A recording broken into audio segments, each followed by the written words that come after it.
What if I told you your bank account isn't a safe little piggy bank? It's more like a VIP backstage pass to a billionaire money printing concert, and you're not even getting paid for the ticket. By the end of this video, you're going to open your banking app and feel personally betrayed. Meet Dave. Dave is a responsible adult, allegedly. Dave meal preps, Dave compares electricity plans, Dave sometimes says no to a $7 oat latte and then rewards himself with Uber Eats anyway. Every month, Dave deposits his hard-earned salary into his savings account like a good little economic golden retriever. He checks his balance and thinks, wow, look at me, financial stability. I'm basically Warren Buffett with better hair. Incorrect. Dave is not winning. Dave is getting absolutely farmed. Dave has unknowingly signed up as a zero-interest lender to Billionaires, and he's smiling about it. Now let's pull back the curtain. The exact millisecond Dave's savings hits his account, the bank does not gently place it into a velvet vault labeled Dave's Money, hands off. No. The bank sees that deposit and goes, oh look, free ammo. Then, legally, they classify Dave's money as a liability. Yes, a liability. To Dave, it's his life savings. To the bank, it's basically, yeah, we owe you. Relax. It's a digital IOU, a pinky promise, a trust me bro written in Times New Roman. Meanwhile, they take the real economic power of that money and sprint off with it like they just stole the last slice of pizza. What do they actually do with it? Simple. They turn Dave into infrastructure. Banks don't make money by babysitting your savings. They make money by turning your deposits into a launchpad for loans. But they can't just go wild and start firing loans into the economy like a t-shirt cannon at a concert. Regulators exist. Buzzkill, but necessary. So here's the deal. The more deposits a bank has, the more powerful it looks on paper. The more powerful it looks, the more loans it's allowed to create. Translation: Dave's savings equals permission slip to print money. Banks split this into two buckets. First, the don't panic pile, around 15 to 20%.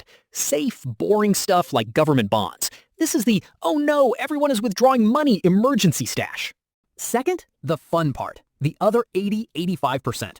This is where the bank turns into a full-blown money factory. Credit cards, mortgages, car loans, corporate debt. This is where Dave becomes useful. By keeping his money parked, Dave gives the bank the regulatory muscle to pump out high-interest loans to basically everyone else. They're renting out Dave's financial existence and charging interest on it. Now let's make this painfully real. Some random guy walks into Dave's bank and says, I would like a yacht. Of course you would, sir. Emotionally stable decision. The bank doesn't go, hold on, let me grab Dave's cash from the vault. No vault, no grabbing, no Dave involvement whatsoever. Instead, the banker opens a computer, taps a few keys, and boom, money appears. Just like that. New money is created and handed to Yacht Guy, backed by Dave quietly existing in the background like unpaid tech support. Yacht Guy pays the seller deposits the money. That bank now uses it to create even more loans. And suddenly, we've got a financial trampoline. Bounce, bounce, bounce. Money multiplies. Loans stack. Interest piles up. And somewhere in this global money circus, Dave gets a notification. Your interest has been paid. He opens it. 14 cents. 14 cents. The bank just used Dave's money to help generate thousands, maybe millions in interest, and paid him enough to almost afford half a parking meter, and says, your account is growing. Growing? Dave, your rent went up. Your groceries went up. Breathing near a petrol station costs $12 now. That 14 cents isn't growth. It's a participation trophy. After inflation and tax, Dave is actually losing money. Slowly, quietly, politely, like being robbed by someone who says thank you afterward. And we're not done. Maintenance fees, transaction limits, random charges that feel like side quests. The bank has glass skyscrapers, espresso machines, and people in suits that cost more than Dave's laptop. Guess who's funding the aesthetic? Dave. Always Dave. And here's the grand finale. If everyone walked into the bank tomorrow and said, hey, I'd like my money, all of it, the system would collectively go, because most of that money doesn't physically exist. It's numbers, screens, digital confetti. The system works because nobody panics. As long as everyone stays calm, the illusion holds. And Dave stays calm. Now, let's be fair. Banks aren't evil masterminds in a secret volcano lair. They're just businesses. And if you handed any business a giant pool of free capital, they'd use it too. The real problem? We're playing an outdated game.